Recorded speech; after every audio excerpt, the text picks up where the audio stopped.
ஒவ்வொரு ஒவ்வொரு பாவங்கள் மன்னிக்கப்படுது என்பதாக சொன்னாங்க ஸல்லல்லாஹு அலைஹி வஸல்லம். அதே போல இரவுடைய நேரத்துல உதுவோட தூங்குறாரே, உதுவோட அவுராத்தோட அவர் அப்படியே தூங்குறாராக இருந்தா அவருடைய ஜனாசாக்கு ஜிப்ரீல் அலைஹிஸ்ஸலாத்து வஸ்ஸலாம் அவங்க சமூகம் அளிக்கிறாங்க என்பதாக ஸல்லல்லாஹு அலைஹி வஸல்லம் அவங்க சொன்னாங்க. இப்படியான சிறப்புகளை பார்த்து அதே போல உதுண்டா என்ன, உது யாருக்கு கடமை, உது எப்போது கடமையாகுது என்பதெல்லாம் பார்த்தோம். பரந்தான நஃபிலான தொழுகைக்காக வேண்டி நாங்க உது செய்யணும். ஒரு தொழுகையை நாடும் போது, அல்லாஹுடைய வணக்க வழிபாடுகளை நாடும் போது நாங்க உது கட்டாயம். அந்த வகையில நேத்தும் பார்த்த உதுவுடைய நிபந்தனைகள், அத அதை உது செய்யக்கூடியது எப்படியாக இருக்கணும், ஒரு முஸ்லீமாக இருக்க வேண்டும். அடுத்தது புத்தி சுவாதீனம் அப்படின்னா பைத்தியக்காரர் இல்லாம ஒரு நல்ல தெளிவான ஒரு ஆளாக இருக்கணும். அடுத்தது பிரித்தறிகின்ற பக்குவம் அடையக்கூடியவராக இருக்கணும். அடுத்ததுதான் நீயத்து சரியாக இருக்கணும். இன்னமல அமாலு பின் நியாத், நீயத்து சரியாக இருக்கும். நீயத்து சரியாக இருந்தா, உதாரணமா சொல்றதாக இருந்தா, உது செய்ய போறாரு ஒரு மனுஷர், உது செய்யறதுக்காக நாடுறாரு, இவருடைய எண்ணம் குரான ஓதணும் சொல்லி எண்ணம்.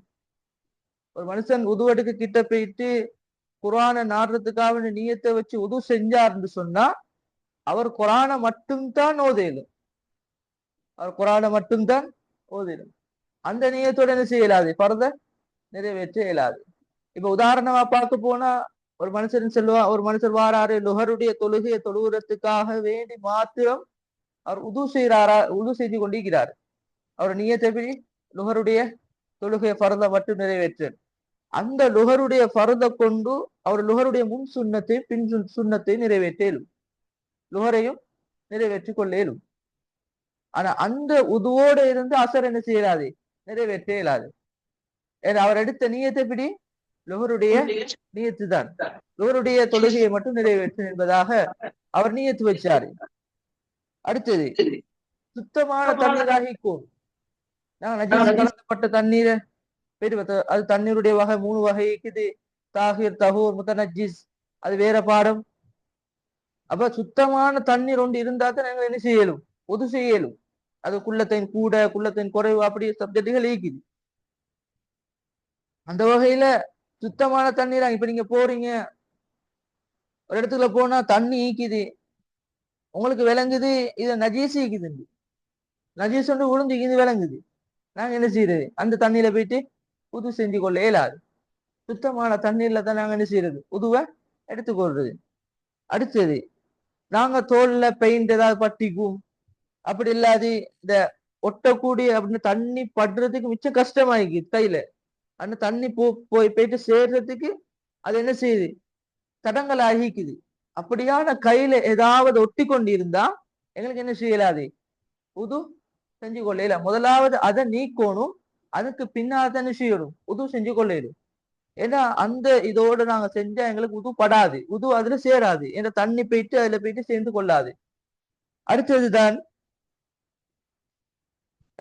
உது செய்யும்போது அந்த இடைவெளியை விட்டு விட்டு செய்யாம, இப்ப முகம் கழிட்டோம், முதலாவது நீயத்தை வச்சு முகம் கழிட்டோம், அதுக்கு பின்னால கொஞ்ச நேரம் நின்றதுக்கு பின்னால என்ன செய்யலாது, கைய கழுவி கொள்ள இயலாது. சொல்லுவாங்க ஸல்லல்லாஹு அலைஹி வஸல்லம் அவங்க சொன்னாங்க, உது செய்யக்கூடிய நேரத்துல ஒரு ஷைத்தான் வருவான், அவன் பேர் தான் வலஹான் என்று சொல்லக்கூடிய ஷைத்தான். இன்னைக்கு ஷைத்தான் என்ன செய்வான், பக்கத்துல ஏதாவது ஊசலாட்டத்தை சொல்லுவான், பக்கத்துல தட்டுவாரு, இல்லாட்டி விளையாடுவாரு, கதைச்சு கொண்டே இருப்பாரு. மேலான சகோதரிகளே, இப்படியா இருக்கக்கூடிய நேரத்துல நாங்க என்ன செய்யப்படும், உதுவுடைய நேரத்துல விளையாடப்படாது. எங்கட உதுவ அவசரமாக முடிச்சுட்டு மஸ்ஜிதுக்கு வந்துடணும். அப்படித்தான் வீட்டுல உழுவெடுத்தாலும் அவசரமா வந்துடணும். அதுல வச்சு விளையாடி கொண்டு தண்ணி எத்தி கொண்டு தண்ணி விளையாடி கொண்டு, ஏன்னா வீண் விரயம் செய்யறதுக்கு அது ஒப்பாகும். பொதுவாக வீண் விரயம் செய்யறது யாருடைய செயல், அது சைத்தானுடைய செயல். அப்படியாக இருக்கக்கூடிய நேரம் நாங்க என்ன செய்யக்கூடாது, அந்த அந்த வலஹான் என்று சொல்லக்கூடிய அந்த ஷைத்தான் தான் அந்த அந்த உதுக்கு பக்கத்துல உது செய்யக்கூடியவர்கள் குழப்பக்கூடியவர், சில டைம் வஸ்வாசையும் உருவாக்குவான். அல்லாஹ் பாதுகாக்கணும். அப்படியாக இருக்கக்கூடிய நேரம் நாங்க என்ன செய்யறது, எங்கட உதுவுக்கு நாங்க போனா இடைவெளிகளை விடாம நாங்க முகம் கழுவிட்டா அடுத்தது கைய கழுவுறது, அடுத்த தலைக்கு மசூது செய்யறது, அடுத்தது காலை கழுவுறது, தொடர்ச்சியாக இது பார்க்கணும். நான் தர்த்தீப்பா செஞ்சுக்கிறேன் ஆண்டி, அப்படி அவசரமாக நாங்க என்ன செய்யறது, துவா ஓதி கொண்டு வெளியாகி வாரது. அடுத்தது எங்களோட உறுப்புகள் முழுமையாக கழுவப்படணும். உதாரணமா முகம் எந்த அளவு கழுவ சொல்ல இன்ஷா அல்லாஹ் பரதுடைய விஷயத்துல முகம் இன்ஷா அல்லாஹ் சொல்லப்படும். அப்ப முகம் எந்த அளவு கழுவப்பட சொல்லிக்குதோ அது முழுமையாக கழுவுறது. இது இந்த ரெண்டு கை துண்டு மற்றும் காதுடைய சோனைகள் சில டைம் கழுவப்படாமிக்கும், இல்லாட்டி இந்த கீழ் துண்டு கழுவப்படாமிக்கும், இல்லாட்டி அந்த முடி முளைக்கக்கூடிய அந்த ஆரம்ப துண்டு சில டைம் கழுவப்படாமிக்கும். இதெல்லாம் பார்த்து அழகாக நிம்மதியாக கழுவிட்டு வரும். அதுக்குத்தான் 3 தடவை கழுவு சொல்லப்படுது. அதுல ஒன்னாவது கழுவுறது பரது, ஒன்னாவது கழுவுறதே பரதாக இருக்குது. அப்ப அந்த பரத ஒழுங்கா நிறைவேற்றணும். அதுக்கு பின்னா 2 செய்யறதே சுண்ணத்தாக இருக்குது. அதனால நாங்க என்ன செய்யணும், முதலாவது பரல்ல சரியாக கழுவணும். இன்னைக்கு நாங்க அவசரமாக உது எடுக்க இமாம் ஜமாத் நடக்குது, இப்ப சிலாக்கள் ஓடி வருவாங்க. ஏன்னா இமாம் ஜமாத் மிஸ் ஆகாதவங்க ஓடி வந்து அவசரமா உது எடுப்பாங்க, அவசரம் உது எடுத்து அவசரமா வந்துருவாங்க. அப்படி இருக்கப்படாது, நாங்க மெதுவாகத்தான் வரணும். அப்படி நேர காலத்தோட வந்து நாங்க மெதுவா அழகா ஆறுதலா முடிவெடுத்ததுக்கு பின்னால உள்ளுக்கு மஸ்ஜிதுக்கு வந்து 2 ரகத்தொழுதி கொள்றது. இல்ல இன்றைக்கு அவசரமாக தொழுதுட்டு போகணும், அவசரமா தடப்புட்டு உதுவெடுக்கிறது. உதுவெடுக்கக்கூடிய நேரத்துல உறுப்பொண்டு கழுவையிலாட்டி எங்களோட தொழுகைக்கு இருக்காது. உதாரணமா சொல்றதா இந்த நபி அவங்க சொன்னாங்க, எப்படி நாங்க உதுவுக்கு எங்களோட உம்மத்தை நான் கண்டுகொள்வேன், எப்படி எந்த உம்மத்துடைய அந்த முகங்கள் கைகள் எல்லாம் மின்னுமாம். ஒரு கருப்பு ஆட்டுக்குள்ள ஒரு கருத்த ஆட்டு கூட்டம் இருக்குது, அதுக்குள்ள ஒரு வெள்ளை ஆடு இருந்தா எப்படி மினுங்கும், இதே போலத்தான் உம்மத்துல ஒரு ஆளை கண்டுகொள்வாங்க. எங்கட உதுவை கொண்டுதான் என்ன செய்வாங்க, கண்டுகொள்வாங்க. அதனால எங்கட உதுவுகளை சீராக ஆக்கிக் கொள்ளணும். இந்த இப்படி சொல்லப்பட்ட நிபந்தனைகள் முஸ்லிமாக இருக்கிறது, பைத்தியக்காரர் இல்லாம பக்குவமாக இருக்கக்கூடிய ஒரு பிரிச்சு அறியக்கூடிய வயசு, நீயத்து சரியாக கூடும். அதே போல என்னது கையில பெயிண்டுகள் அதுகள் இது நீக்காம தண்ணிகள் படுற அளவு உடுவெடுக்கிறதுக்கு முன்னால் நாங்க பார்க்கணும். ஏதாவது இந்த உறுப்புல உது படாத ஏதாவது ஒட்டிக்குதான்னு சொல்லி பார்க்கணும். அடுத்தது முழு உறுப்பும் கழுவப்படணும், இடைவெளிக்கப்படாது. முகத்தை கழுவுனதுக்கு பின்னால கொஞ்ச நேரம் நின்றுட்டு கையை கழுவுறது, கையை கழுவி போட்டு திருப்பி தலையை மசூதி சரி இப்படி செய்யப்படாது. அவசரமாக உதுவெடுத்துட்டு வந்துடணும். அடுத்ததுதான் 4வது சட்டம், உதுவுடைய ஃபர்துகள். உதுவுடைய ஃபர்து எத்தனை இருக்குது? உதுவுடைய ஃபர்து 6 இருக்குது. 6 இருக்குது. அதுல முதலாவது எங்களுக்கு தெரியும், நியத்து வைக்கிறது. நியத்தை வச்சு முகத்தை கழுவுறது முதலாவது நியத்தை வச்சு. நாங்க உதவு செய்யல எப்படி நியத்து வைப்போம்? சிலாக்கள் எங்கட வீட்டுல எல்லாம் கிட்டத்தட்ட நாங்க ஓதி முடிச்சதுக்கு பின்னால இல்லாட்டி வருஷத்துக்கு முடிச்சதுக்கு பின்னால வீட்டுக்கு போயிட்டு கேட்டா, அம்மா நீயத்தை எப்படி வைக்கிறீங்கன்னு சொல்லி கேட்டா அவங்க சொல்லுவாங்க, இந்த கரண்டை கை கழுவாங்க தான், இந்த கரண்டை கை கழுவ போகலதான் நாங்க உதவு செய்யறேன்னு சொல்லி என்ன செய்வாங்க, நீயத்தை வைப்பாங்க. அந்த கரண்டை கை கழுவுறது சுன்னத். நாங்க உதுவுடைய சுண்ணத்தை நிறைவேற்றோம்னு சொல்லி கழுவுனாத்தான் சுண்ணத்துடைய நன்மை கிடைக்கும். சுண்ணத்தை எங்களுக்கு இந்த கை கழுவுகள்ல பிரச்சனை இல்லை, பிஸ்மில்லா சொல்லல பிரச்சனை இல்லை. ஆனா நீயத்தை எப்ப வரணும், முகத்தை கழுவுறதுக்கு முன்னால ஒரு கவலம் தண்ணி அள்ளுவோம், தண்ணி அள்ளி முகத்துக்கிட்ட கொண்டு போய் நீயத்துக்கு வந்துடணும். உதுவுடைய பரதை அல்லாஹுக்காக வேண்டி நிறைவேற்றுகிறேன் இப்படி சொன்னா உங்களுக்கு என்ன செய்யலும், எல்லா தொழுகையும் நிறைவேற்றிடும், குரான ஓதையிலும், சுண்ணத்தான தொழுகைகளை தொலையிலும். இப்ப நீங்க ஒரு அமலை செய்யறதுக்காக வேண்டி மாத்திரம் நீங்க என்ன செய்றீங்க, ஒரு உது செய்யறதாக இருந்தா அதை மட்டும் தான் நிறைவேற்றிடும். நான் பெஸ்டுக்கு முன்கூட்டி சொன்ன போல குரான ஓதுறதுக்காக வேண்டி இல்லாட்டி ஒரு துஹா தொழுறதுக்காக நியத்து வைக்கிறதாக இருந்தான்னு சொன்னா லுஹா மட்டும்தான் தொலையிலும், அதை வச்சு நாங்க பறந்து தொலையலா.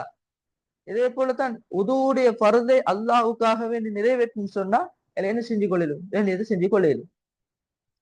2வது தான் முகம் கழுவுறது முறை இருக்குது. நாங்க முதலாவது 2 கைகளையும் கழுவிக்கூடாது, சுண்ணத்துடைய பாட்டு நான் சொல்லித்தாரேன். பரதை நிறைவேற்றுறது எப்படி, முதலாவது தண்ணி அள்ளுவோம், தண்ணி அள்ளி முகத்துக்கிட்ட கொண்டு போய் நியத்து வச்சிடணும்.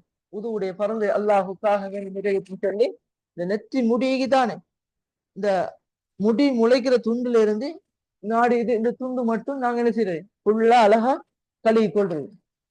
இடைவெளி கழுவிக்கு இந்த மூக்குடைய அது கீழ் துண்டிக்கும், இந்த கண்ணுடைய இந்த இடத்துண்டிக்கும், நெத்தியுடைய மடிப்புகள் சில டைம் ஈக்கும், சிலாக்களுக்கு நெத்தியுடைய மடிப்புகள் ஈக்கும். நான் என்ன சொல்றேன், இந்த மடிப்புகள் எல்லாம் தண்ணி நல்லா அடங்க போட்டு கழுவி கொள்ளும். ரெண்டாவது தண்ணி நல்லா போறோம், நல்லா கவனிச்சு கொள்ளணும். முதலாவது உறுப்பை கழுவிட்டோம், தண்ணி கொஞ்சம் கொஞ்சமா டொட்டா வடிஞ்சு கொண்டு இருக்குது. ரெண்டாவது தண்ணி அல்ல போக்குள்ள முகத்தில் இருக்கக்கூடிய தண்ணி ரெண்டாவது தண்ணிக்குள்ள உளுந்துச்சுன்னு சொன்னா எனக்கு என்ன செய்யலாது, உது செஞ்சு கொள்ள இயலா. இப்ப நாங்க என்ன செய்யணும், அதை நல்லா முதலாவது என்ன செய்யணும், நல்லா கழுவி கொள்ளணும். அதுக்கு பின்னால்தான் ரெண்டாவது தண்ணி அழுவி கழுவி கொள்றது, மூணாவது நாங்க என்ன செய்யறது, கழுவி கொள்றது. விளங்கிச்சா? முதலாவது நாங்க பறந்து, இப்ப சிலாக்களுக்கு நான் முகம் கழுவுறதுக்கு நாளை சரியா கழுவிப்பேனா சில வசுவாசுகள் வரும். இந்த வசுவாச கொஞ்சம் தூரமாக்கணும். அது ஆகப்பெரியதுதான். அதுக்கு உதுவெடுக்க நின்றாருன்னா அவரு உண்மையிலே பறந்தையும் மிஸ் ஆக்குவாரு. கிட்ட 2 மணி 3 மணி தான் நூற தொழுவாரு உதுவெடுக்க போனா. இப்ப எல்லாம் பாதுகாக்கணும். அதனால நாங்க என்ன செய்யறது, அவசரமாக உது எடுத்துட்டு வந்துடணும். அதுல தான் அழகா பார்க்கணும், முகத்தை நான் சரியாக கழுவிக்கிறேன்னு சொல்லி நல்லா உடஞ்சி அப்படின்னா நல்லா தேய்ச்சி கழுவணும். ஆண்களுடைய பாடத்துல தாடியை குழஞ்சி கழுவுறது, இந்த உண்டுகளை போட்டு கழுவுறது சுண்ணத்தாக இருக்குது. அதுல ரெண்டாவது தான், முதலாவது நீயத்தை வச்சு முகத்தை கழுவுறது, ரெண்டாவது 2 கைகளையும் முழங்கை உட்பட கழுவுறது. முழங்கைன்னு சொல்றது நாங்க நினைச்சுக்கணும் இந்த துண்டு மட்டும் தாங்க, எவ்வளவு முடிஞ்சு கொஞ்சம் கூடையா கழுவுறது. கூடையா கழுவுறதுல என்ன கிடைக்க போகுது, எங்களுக்கு நன்மை தானே கிடைக்க போகுது. ஏன்னா கைகள் மின்னோணுமா, நாளைக்கு கூடையா கழுவி கொள்ளணும். அதான் சொல்லுவாங்க, குளிக்கக்கூடிய நேரத்துல இது மட்டும் கழுவ சொல்லுவாங்க, ஃபுல்லா கழுவ சொல்லுவாங்க. ஏன்னா எங்களுடைய அந்த பிரகாசம் நாளைக்கு மறுமையில விளங்கும். நான் சொன்ன சுஃபியான் சௌரி ரஹ்மத்துல்லாஹி அலைஹி அவங்க அடிக்கடி உது எடுத்துக்கொண்டு இருந்தாங்க. ஏன் எடுத்துக்கொண்டு இருந்தா, சரியான நோய்வாய்ப்பட்டிருந்தான், சரியான கஷ்டம். அவ அடிக்கடி உது எடுக்கக்கூடிய நேரத்துல மக்கள் எல்லாம் பேசினாங்க. நாங்க காய்ச்சலாக இருந்தா, தடுமலாக இருந்தா, தண்ணியில கொஞ்சம் அலைஞ்சு கொண்டு இருந்தா என்ன சொல்லுவாங்க, பேசுவாங்க. வாப்பா கம்ப எடுத்துட்டு ஒரு வாரம் அடிக்கிறதுக்கு. இதே போலத்தான் அவங்களுக்கு மக்கள் எல்லாம் ஏசுனாங்க, ஏன் அடிக்கடி அடிக்கடி உது எடுக்கிறீங்க சொன்னாங்களாம். என்னுடைய சக்கராத்துடைய நிலைமையில மலக்குமாறு வருவாங்க, இஸ்ராயல் வருவாங்க, வரக்கூடிய நேரம் நான் வாசமாக இருக்கும், அதுக்காக வேண்டித்தான் நான் உதுவோட இருக்கிறேன் என்பதாக சொன்னான். அதனால நானும் நீங்களும் யோசிக்கணும், என் வாழ்க்கையில உது முறிச்சிட்டு சொன்னா இதுக்கு பின்னால இன்ஷா அல்லா நான் உதுவோட தான் இருப்பேன். நீத்து வச்சுக்கொள்ளுமா இன்ஷா அல்லா, அல்லாஹ் கபூல் செய்வான். அதே போல உதுவை செய்யக்கூடிய நேரத்துல ரெண்டாவது கையை கழுவக்கூடிய நேரத்துல ஃபுல்லா கழுவிக்கொள்ளும். இந்த அளவுக்கு ஓரளவு கழுவிக்கொள்றது, இந்த அளவு அழகா கழுவிக்கொள்றது. அடுத்தது மூணாவது தான் தலையை மசூது செய்யறது. நபி அவங்க சொன்னாங்க, இப்னு மாஜால வரக்கூடிய ரிவாயத், அன் அப்துல்லா இப்னு ஸைத் ரலியல்லாஹு அன்ஹு قال قال رسول الله صلى الله عليه وسلم اذنان من راسه, 2 காதுகளையும் தலையையும் சேர்த்ததாகும். அதுல போட்டிக்குது கீழே. அப்படின்னா நாங்க தலையை மசூது செய்யறோம் தானே, நாங்க ஒரு கொஞ்சம் தண்ணி எடுத்து முதல் கையை கழுவிட்டோம், அதுக்கு பின்னால நாங்க என்ன செய்யறது, காதையும் சேர்த்து கழுவுன்னு சொல்லப்பட்டி. முதலாவது நாங்க தலையைத்தான் மசூது செய்வோம். தலையை மசூது செய்யறது என்னது, பரது. எங்களுக்கு தலையை மசூது செய்யறது பரது. அல்லாஹ் குர்ஆன்லயும் சொல்றான், இலா மராஃபில் வம்சஹு பி ரூஸிஹிம், தலையை என்ன செய்யுங்க, தடவிக்கோங்க என்பதாக அல்லாஹ் குர்ஆன்லயும் சொல்றான். அதனால நாங்க அந்த பரலை நிறைவேற்றி சரியா. சில முறைகள் இருக்குது, நபி அவங்க இப்படி ஃபுல்லா செஞ்சுக்கிறாங்கன்னு வந்திக்குது, இல்லாட்டி ஜமீ ராஸ் அப்படின்னு முழுமையாக கழுவுறது ஒண்டிக்குது. அடுத்த அது ஒரு செஞ்சுக்குது, கொஞ்சம் ஒரு அளவு தண்ணி பட்டி இந்த தலையில போதும் என்பதாக சில உலமாக்கள் எழுதுறாங்க. வந்த வகையில நாங்க எங்களுக்கு ஏந்திய அளவு தாங்க முடியல, ஓரளவு தண்ணி பட்டுறது அளவு இருந்தாலும் எங்களுக்கு போதும். அதே போல நாலாவது தான் என்னுடைய கரண்டை காலை நாங்க நல்லா தேய்ச்சி கழுவுறது. வேற யோசிப்பீங்க, காது கழுவுறது சுண்ணத்தா பரதா? காது கழுவுறது சுண்ணத்தா பரதா? காது சுண்ணத். அப்ப நாங்க என்ன செய்யறது, தலையை மசூது செஞ்சுட்டு அடுத்து நாங்க காது ஒரடி அப்படியே ஃபுல்லா கழுவி விட்டா முகத்துடைய சப்ஜெக்ட் முடிஞ்சது மாதிரி. அடுத்ததுதான் காலை கழுவுறது. காலை கழுவுறது எப்படி கழுவுறது, கால் கழுவுறது பரது. அது முழங்கால் மட்டும் கழுவப்படாது, கரண்டை கால் மட்டும் நாங்க கழுவுறது. கரண்டை கால சொன்னாங்க ஸல்லல்லாஹு அலைஹி வஸல்லம். புகாரில வரக்கூடிய ரிவாயத், நபி ஸல்லல்லாஹு அலைஹி வஸல்லம் ஒரு யுத்தத்துக்காக வேண்டி போய்க்கிறாங்க. யுத்தத்திலிருந்து போயிட்டு வெளியாகி சஹாபாக்கள் உது எடுத்து கொண்டிருந்தாங்க. அப்ப அவசரமா ஸல்லல்லாஹு அலைஹி வஸல்லம் கூப்பிட்டாங்க. கூப்பிடக்கூடிய நேரத்துல சஹாபாக்கள் உது எடுத்து கொண்டிருந்தாங்க. அவசரமா தண்ணி ஊத்திட்டு வந்தாங்க காலில். அப்படி அவங்க சொன்னாங்க, காலை தேய்ச்சி கழுவிக்கோங்க. அப்படி அவங்க அப்படி கழுவாதாக்களுக்கு நாசம் என்பதாக சொன்னாங்க ஸல்லல்லாஹு அலைஹி வஸல்லம். அல்லாஹ் பாதுகாக்கணும். அப்ப நாங்க காலை நல்லா கழுவி தேய்ச்சி கழுவோம். பின் குதிகள் மடிப்புகளிக்கும் விரல்கள்ல விட்டு நல்லா தேய்ச்சி கழுவோடும். புல்ல நல்லா தேய்ச்சி கழுவி எங்க காலை பார்க்கணும். திருப்பி எங்க காலை எல்லாம் ஃபுல்லா நனைஞ்சிக்குதான்னு சொல்லி இன்னைக்கு நாங்க காலை கழுவும். டெப்ப திறந்தோம்னா காலை திருப்பியாச்சு, இப்படி திருப்பியாச்சு, இப்படி ஒரு திருப்பியாச்சு, அப்படியே வந்தாச்சு. அப்படிதானே? காலை தெப்ப திறந்தாச்சு, காலை திருப்பி முடிஞ்சு நான் கழுவிட்டேன்னு சொல்லி அவசரம் ஓடி வாருது. ஓடி வந்து பார்த்தா பின் குதிக்கால் கழுவி இல்லை, ஆளை சைட் துண்டு கழுது இல்லை.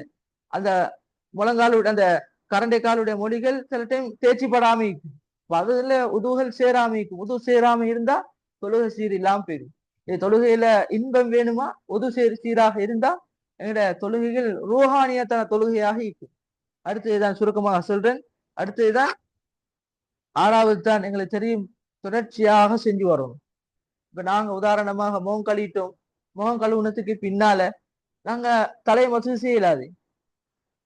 சரி, தலையை மசூது செஞ்சிட்டோம், அதுக்கு பின்னாடி செய்யல, வாய் கொப்பளிச்சு திருப்பி பிஸ்மில்லான்னு சொல்லி வரப்படாது. அது தொடர்ச்சியாக என்ன பரதுகள் சொல்லப்பட்டிருக்குதோ, எப்படி நியத்து வச்சு முகம் கழுவுறது, 2 கையையும் கழுவுறது, தலையை மசூது செய்யறது, அதே போல காதை கழுவிட்டு கரண்டை காலை கழுவுறது, இதை பார்க்க நான் தொடர்ச்சியாக செஞ்சுக்கிறேனா? இதுலயும் பரதுல ஒன்று தான் தொடர்ச்சியாக செஞ்சீங்கன்னா திருப்பி பார்க்கிறது. இப்ப உதுவுடைய பரதுகள் 6 இருக்குது. உதுவை செஞ்சதுக்கு பின்னால துவா ஓதுறது. துவா ஓதுறது சுன்னத்தாக இன்ஷா அல்லாஹ். சுன்னத்துடைய பாடத்துல இன்ஷா அல்லாஹ் சொல்லப்படும். இன்ஷா அல்லாஹ் என்னென்ன சுன்னத்துகள் இருக்குது, மிஸ்வாக் செய்யற முறைகள் இருக்குது. அப்படி அவங்க சொன்னாங்க, மிஸ்வாக் செஞ்சு உதவு செய்யறது ஆக சிறப்புக்குரிய ஒரு அமலாக இருக்குது. துவா ஓதுறது. எந்த மனுஷன் உது செஞ்சதுக்கு பின்னால அந்த துவாவை ஓதுவாங்களோ அவங்களுக்கு ஸல்லல்லாஹு அலைஹி வஸல்லம் சொன்னாங்க, 8 வாயில்கள் சுவர்க்க வாசிகள் அழைக்குது என்பதாக சொன்னாங்க. அவர் நுழைஞ்சு கொள்ள இயலும் என்பதாக சொன்னாங்க ஸல்லல்லாஹு அலைஹி வஸல்லம். அதனால நாங்க உதுவுடைய விஷயத்துல சின்ன அமல் என்ற வாழ்க்கையில கொஞ்சம் ஒரு ஒரு அளவாவது நாங்க பேணுதலை உண்டாக்கி கொள்றது. உதுவுடைய சப்ஜெக்ட்ல நாங்க எவ்வளவுத்துக்கு உதுவோடு ஈப்போமோ உதுவுடைய பிரகாசம் எங்கள் சக்கராத்துல விளங்கும். வச்சு செய்வோமா? இன்ஷா அல்லாஹ். அல்லாஹ் கபூல் செய்வானாக. எதை பேசணும், எதை கேட்டோம் இஹ்லாஸான முறையில அமல் செய்யக்கூடிய பாக்கியத்தை எனக்கும் என் குடும்பத்துக்கும் உங்களுக்கு குடும்பத்துக்கும் அல்லாஹ் தருவானாக. ஆமீன் ஆமீன். வாஹிரு தவானா அல்ஹம்துலில்லாஹி ரப்பில் ஆலமீன். சுப்ஹானல்லாஹி பிஹம்திஹி சுப்ஹானக்கல்லாஹும்ம பிஹம்திக அஷ்ஹது அன் லா இலாஹா இல்லா அன்த அஸ்தக்ஃபிருக வ அத்தூபு இலைக்.